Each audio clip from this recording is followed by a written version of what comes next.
passar para o nosso momento de reflexão, eu queria convidar vocês, então, para abrirem a palavra de Deus aí no texto do Evangelho de Lucas. O texto do Evangelho de Lucas, no capítulo 16, dos versos 1 a 13, tá? Lucas 16, 1 a 13. É uma parábola conhecida como a parábola do administrador infiel. Nós lemos ela há alguns domingos atrás, num dos cultos, como leitura da liturgia, e hoje nós vamos falar sobre essa parábola, né? Então, Lucas 16, 1 a 13, eu vou ler aqui, os irmãos podem acompanhar a leitura, né? Então vamos lá. Diz a palavra assim do Senhor: disse Jesus também aos discípulos: havia um homem rico que tinha um administrador, e este lhe foi denunciado como quem estava a defraudar os seus bens. Então, mandando-o chamar, lhe disse: o que é isto que ouço a teu respeito? Presta contas da tua administração, porque já não podes mais continuar nela. Disse o administrador consigo mesmo: que farei? Pois o meu senhor me tira a administração. Trabalhar na terra não posso, também mendigar tenho vergonha. Eu sei o que farei, para que quando for demitido da administração, me recebam em suas casas. Tendo chamado cada um dos devedores do seu senhor, disse ao primeiro: quanto deves ao meu patrão? Respondeu ele: 100 cados de azeite. Então disse: toma a tua conta, assenta-te depressa e escreve 50. Depois perguntou ao outro: tu quanto deves? Respondeu ele: 100 coros de trigo. Disse-lhe: toma a tua conta e escreve 80. E elogiou o senhor administrador infiel, e elogiou o senhor o administrador infiel, porque se houvera atiladamente, porque os filhos do mundo são mais hábeis na sua própria geração do que os filhos da luz. E eu vos recomendo: das riquezas de origem iníqua fazei amigos, para que quando aquelas vos faltarem, esses amigos vos recebam nos tabernáculos eternos. Quem é fiel no pouco também é fiel no muito, e quem é injusto no pouco também é injusto no muito. Se, pois, não vos tornastes fiéis na aplicação das riquezas de origem injusta, quem vos confiará a verdadeira riqueza? Se não vos tornastes fiéis na aplicação do alheio, quem vos dará o que é vosso? Ninguém pode servir a dois senhores, porque ou há de aborrecer-se de um e amar ao outro, ou se devotará a um e desprezará ao outro. Não podeis servir a Deus e às riquezas. Palavra do Senhor até aqui. Vamos orar? Senhor nosso Deus, a tua palavra foi lida, está diante de nós, e o nosso desejo nesta tarde, nesta noite, é entendê-la, Senhor. Nós gostaríamos de te pedir humildemente que o Senhor falasse aos nossos corações e esclarecesse para nós, Senhor, o conteúdo dessa parábola tão enigmática, e trouxesse luz aos nossos corações para que a entendamos e possamos assim, ó Deus, aplicar os ensinamentos que o Senhor tem através da tua palavra, através dessa parábola. Ó Deus, seja com cada um de nós, seja com cada um dos nossos corações. Nós, Senhor, chegamos aqui muitas vezes preocupados com outras coisas. Que o Senhor possa falar conosco, que o Senhor possa falar aos nossos corações, e assim, através do teu Espírito Santo, edificar os nossos corações e as nossas almas. Nós te pedimos assim, em nome de Jesus. Amém. Meus irmãos, eu queria começar essa nossa reflexão com uma pergunta muito simples e que demanda uma resposta honesta, tá? Uma pergunta simples para uma resposta honesta, você não precisa responder. Mas eu lhe pergunto: qual é a sua maior preocupação no dia de hoje? Qual é a sua maior preocupação no dia de hoje? Eu arriscaria dizer que todos nós aqui temos na nossa lista das top 3 maiores prioridades ou preocupações, alguma coisa relacionada a dinheiro. Seja pagar alguma conta, para saldar uma dívida, seja alguma despesa com educação, seja algum gasto com saúde, alguma questão da moradia, seja alguma dessas coisas que orbitam no mundo real, que depende do dinheiro. O fato é que a preocupação com o dinheiro, ela meio que se entrelaça com a nossa própria vida. E, meus irmãos, por incrível que possa parecer, isso é verdade tanto no mundo ocidental quanto no mundo oriental, tanto na realidade dos países capitalistas quanto nos países comunistas, que lá também tem dinheiro, né? É uma realidade que nos mostra que no fim, no mundo de hoje, o dinheiro é quem tem a agenda, o dinheiro manda no mundo. E é por isso que eu creio, e seja até senso comum, o fato de que é muito importante que nós, como cristãos, aprendamos a administrar e lidar bem com essas questões relacionadas ao dinheiro. Por exemplo, não gastar mais do que a gente ganha. Por exemplo, poupar para alguma necessidade, ou guardar alguma coisa para fazer algum investimento pessoal, algum empreendimento. A importância de pensarmos no dinheiro como bênção para o próximo, ou de como podemos voluntariamente contribuirmos com a obra do Senhor. Todas essas preocupações e aprendizados, eles têm um impacto muito objetivo em como nós lidamos com os recursos que temos diante dos desafios do reino de Deus. A pergunta, ela vem direto aos nossos corações. Será que temos sido generosos mesmo com o nosso próximo, diante daquilo que o Senhor nos deu? Será que temos sido diligentes com os nossos compromissos com a missão, com missionários? Será que temos sido fiéis em dízimos e em ofertas? É provável que as contingências do mundo, da nossa vida, afetem essa nossa relação com o dinheiro, e às vezes sejamos até tentados a desprezar certos ensinamentos bíblicos que vêm nos ajudar a ter de fato uma relação correta com o dinheiro. Nós estamos aqui diante de uma parábola de Jesus, em que Jesus conta a história e ele traz instruções sobre os desafios de como lidar com o dinheiro, e traz essas instruções para os seus discípulos. Essa parábola, ela é reconhecidamente, segundo os comentaristas bíblicos, um dos textos mais difíceis de se decifrar e de se interpretar. É uma história sobre a atitude de um empregado declarado infiel no texto, que é louvado por seu empregador misericordioso e justo. Essa parábola do administrador infiel é acompanhada de um número de lições de como lidar com o dinheiro. Há diversas discussões no meio erudito dos estudos, dos comentaristas, em função da cultura do Médio Oriente. Por exemplo, se o dono dessa propriedade, que a história nos relata, estaria mancomunado com o mordomo na cobrança de um dinheiro a mais, que não seria justo, ou se o mordomo seria um agente imobiliário que cuidava do aluguel de terras, ou se ele seria um agente autorizado de um agiota. Há muitas discussões.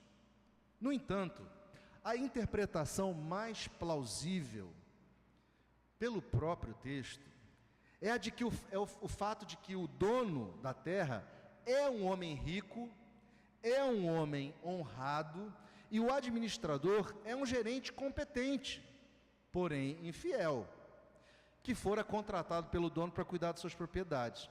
O contexto cultural dessa parábola é o de uma propriedade rural com um administrador que tinha autoridade para executar os negócios da propriedade. Tudo indica que esse mordomo estava recebendo dinheiro a mais, não explícito, mas incluído no contrato.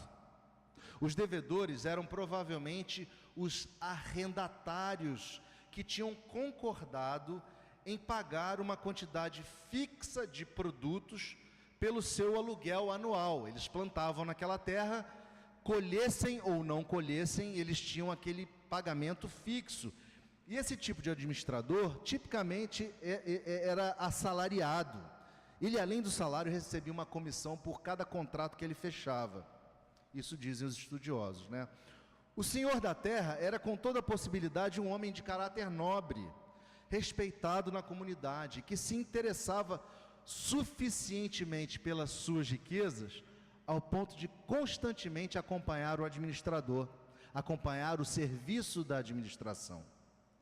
E que, tão logo ele tenha sabido da falcatrua, do que havia acontecido, ele foi e demitiu o seu administrador esbanjador.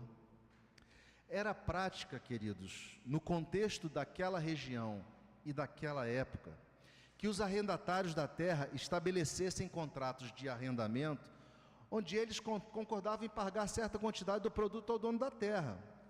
E, como eu falei, não importava o quanto colhia, o quanto eles viriam a colher. E era muita coisa, porque esses números que a parábola conta, por exemplo, aquela quantidade de azeite, era a quantidade resultante de 160 pés de oliveira prensada. Era muita coisa. Lembrem-se, irmãos, que esse Jesus está contando essa história para os seus discípulos, mas também para os fariseus, aqueles que tinham um coração duro, né? E ele, essa história, ela trata de um dilema vivido pelo mordomo, porque chegou aos ouvidos do proprietário das terras que ele estava defraudando seus bens. A reação do dono da terra, do senhor da terra, foi imediata. Ele decidiu pela demissão do mordomo, porque afinal de contas havia acontecido uma quebra de confiança. Então ele vai e pede ao mordomo os livros de contabilidade. Mas observem, irmãos, este homem, dono da terra, demonstra um caráter misericordioso, um caráter de bondade, porque ele somente demitiu o mordomo. A ele era facultado o direito de prendê-lo imediatamente, porque na Mishnah judaica, que é a tradição oral da Torá, ele poderia naquele ato mandá-lo para a cadeia. Ele não fez. Ele poderia ter feito uma demissão sumária, ele não fez. Ele permitiu que o sujeito fosse, buscasse os livros e trouxesse para prestar conta. O mordomo, muito do esperto e sagaz, usa o fato de que os arrendatários desconheciam que ele havia sido destituído da sua autoridade, vai até eles e dá um desconto nos valores dos contratos. E isso era algo até plausível, previsto na Mishnah judaica, caso houvesse algum problema na colheita, caso houvesse alguma intempérie lá, algum problema do clima.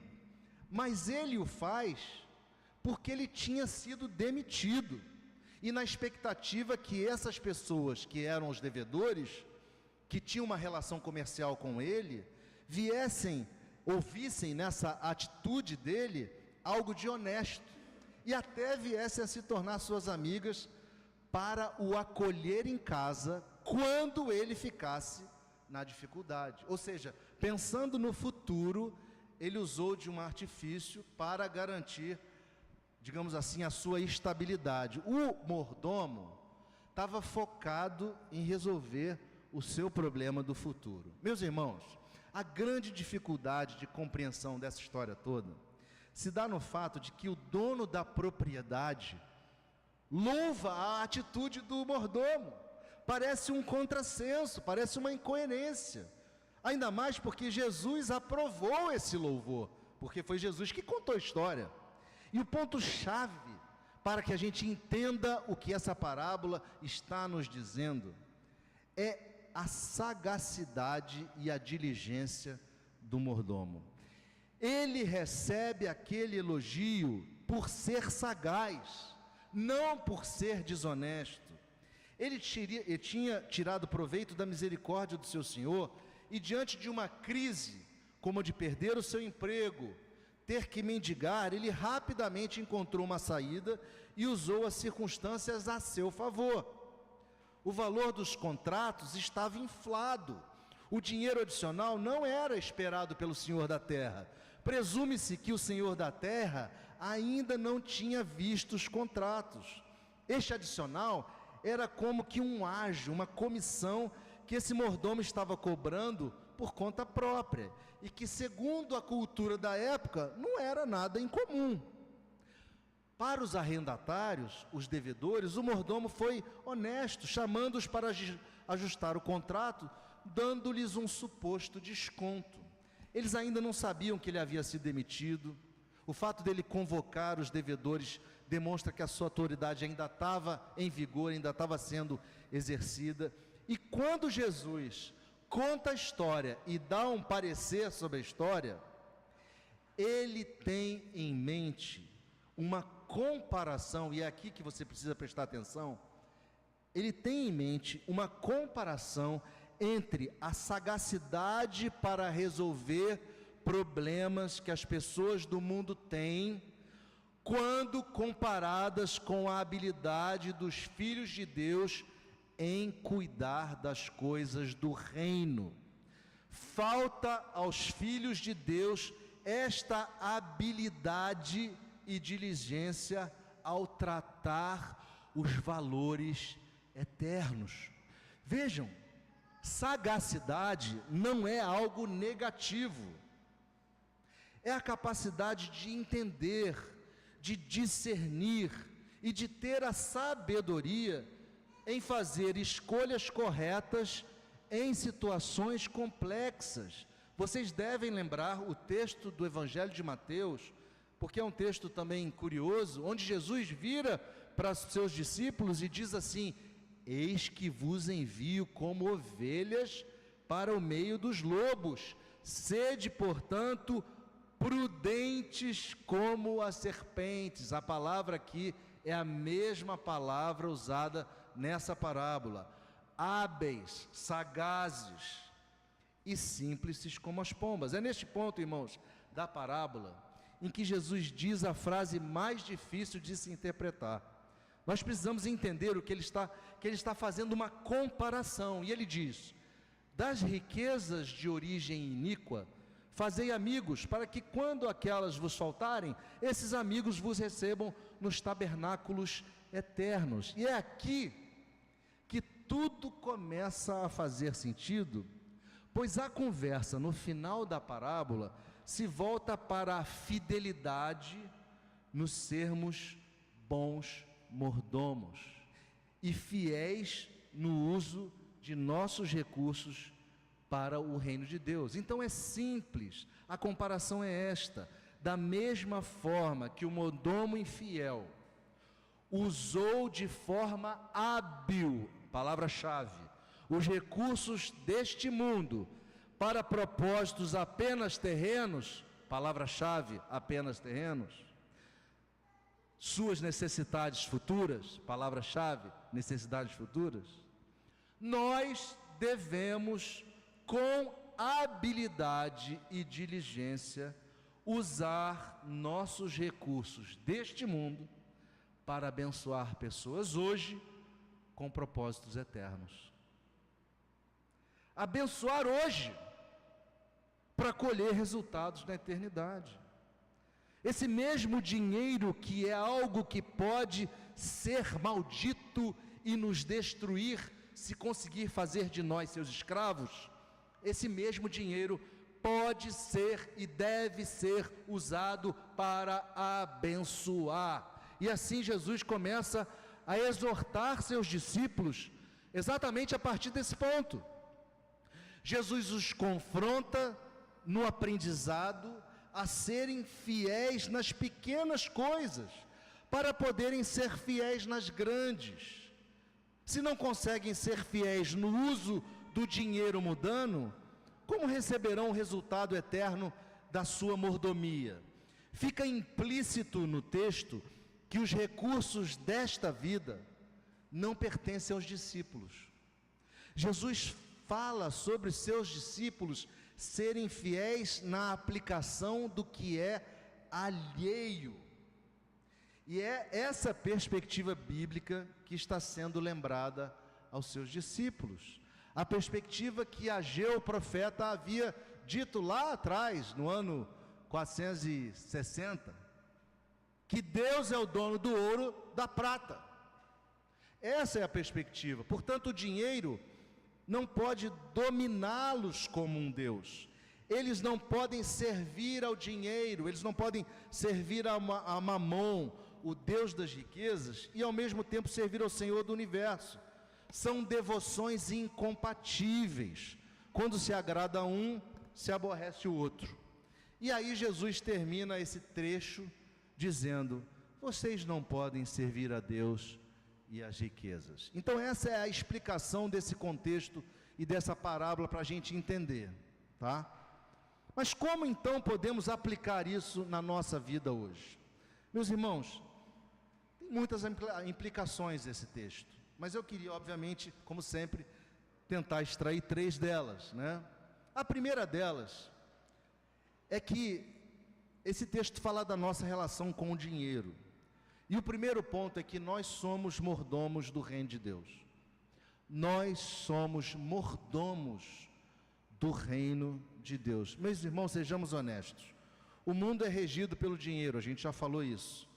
Nós estamos hoje sobre este, entre aspas, domínio. Tudo que você pensa em fazer, pensou qualquer coisa, envolve dinheiro. Tem custo envolvido. E essa realidade vai nos deixando meio oprimidos, meio ansiosos, pois afinal de contas, existe uma certa relação de dependência entre nós e o dinheiro. Todos nós corremos atrás do dinheiro, nós nos esforçamos por levantar recursos para sustentar nossas famílias, educar nossos filhos, cuidar dos nossos dependentes, da nossa saúde, né? Adquirir bens, nos divertir, fazer a obra de Deus.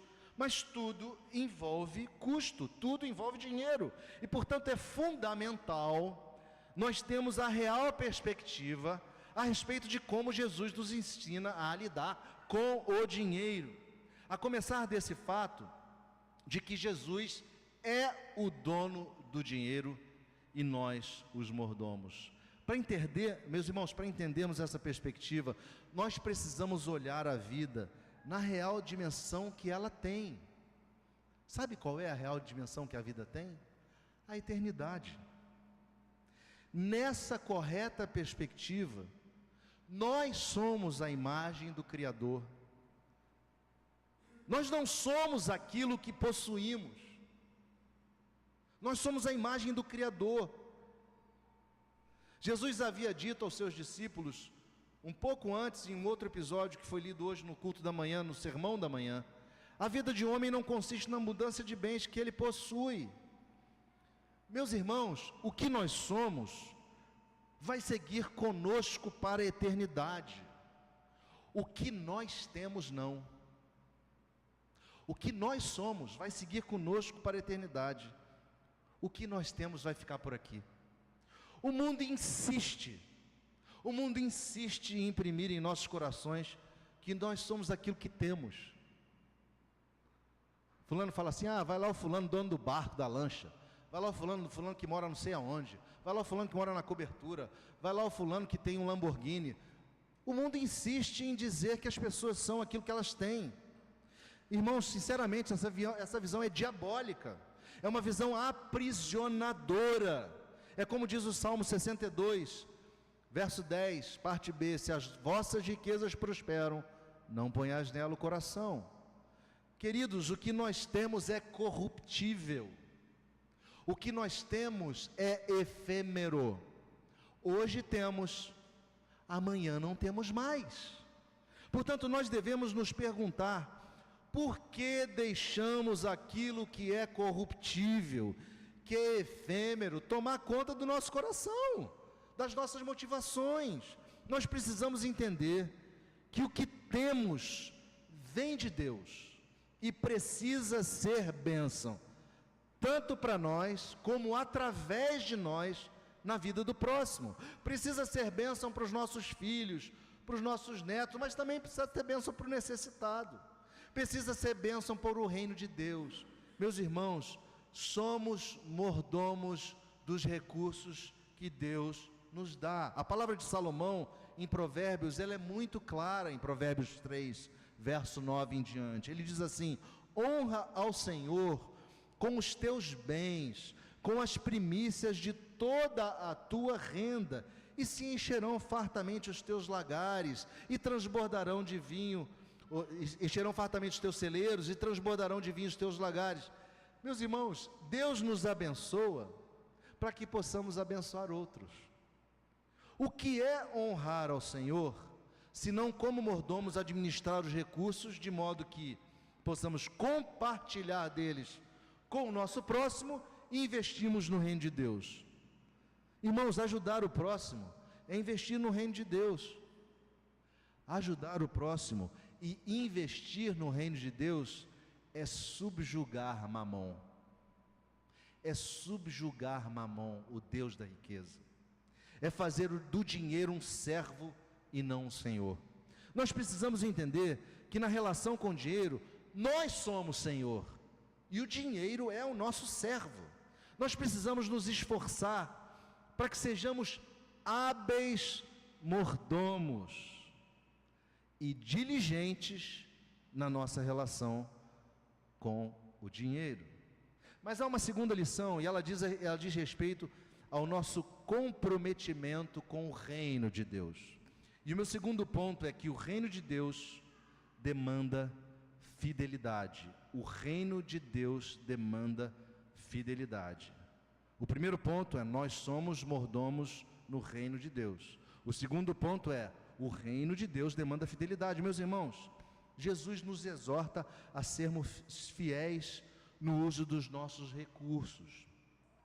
E nós gostaríamos de pastoralmente trazer uma exortação a todos nós. Nós precisamos constantemente revisar o grau de nossa fidelidade para com o Senhor. Temos contribuído com a referência que Jesus nos mesmo estabeleceu? Ou temos sido acanhados nessa contribuição? Precisamos entender que a nossa justiça precisa exceder em muito a dos fariseus e escribas, que se gabavam de dar o dízimo, os 10%. O dízimo, irmãos, é apenas uma referência.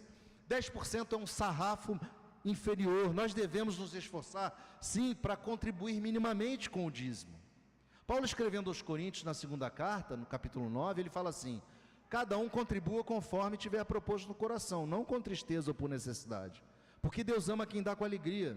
Deus pode fazer-vos abundar em toda graça, a fim de que, tendo sempre em tudo ampla suficiência, superabundância em toda boa obra, como está escrito, distribuiu, deu aos pobres, a sua justiça permanece para sempre. Ora, aquele que dá semente ao que semeia e pão para alimento, também suprirá e aumentará a vossa sementeira e multiplicará os frutos da vossa justiça. Meus irmãos, nós não podemos olhar para esse texto com uma justificativa tímida e pequena de contribuirmos conforme Deus colocou no meu coração. E alguém pode dizer: Deus colocou no meu coração 2% da minha renda. Não é por aí. Paulo não estava revogando a lei do dízimo. Dar o dízimo, a gente precisa entender que é um ato de fé.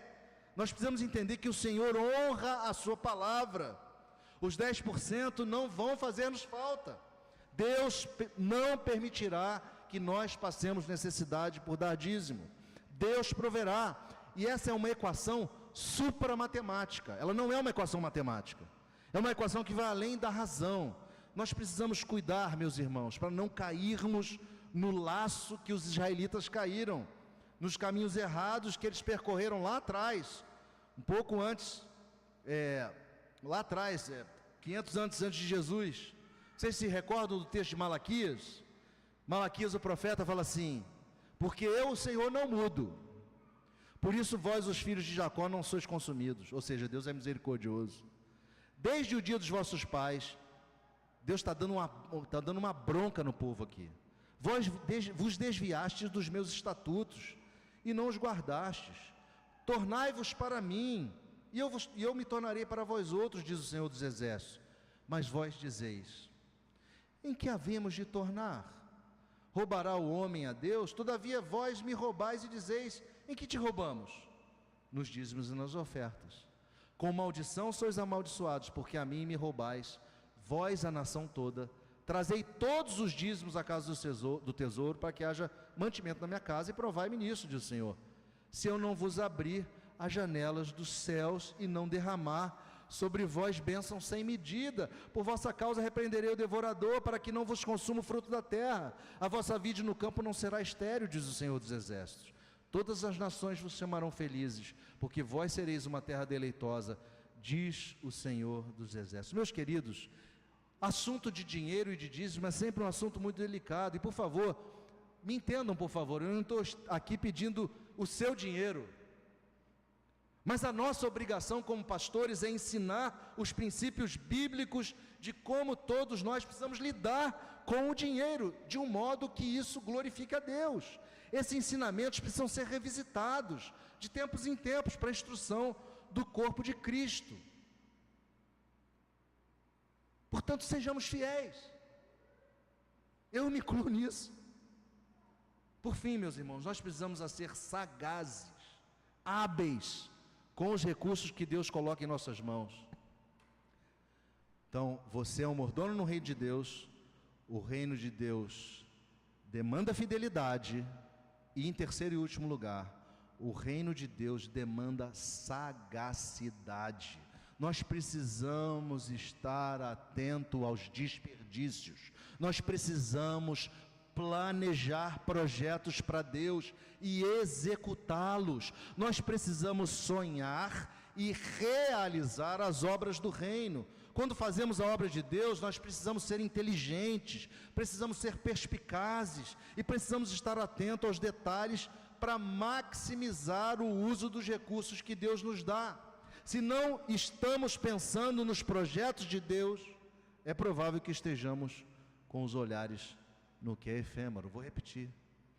Se não estamos hoje pensando nos projetos de Deus, é provável que estejamos com os olhos voltados para aquilo que é efêmero. Paulo exorta os colossenses dizendo: pensai nas coisas lá do alto. Aí eu pergunto a você e pergunto para mim: qual foi a última vez que você pensou e sonhou com projetos missionários? Qual foi a última vez que você pensou e sonhou com projetos sociais? Meus irmãos, nós precisamos colocar essa massa cinzenta a serviço do reino. Não é só vir aqui aos domingos, se alimentar.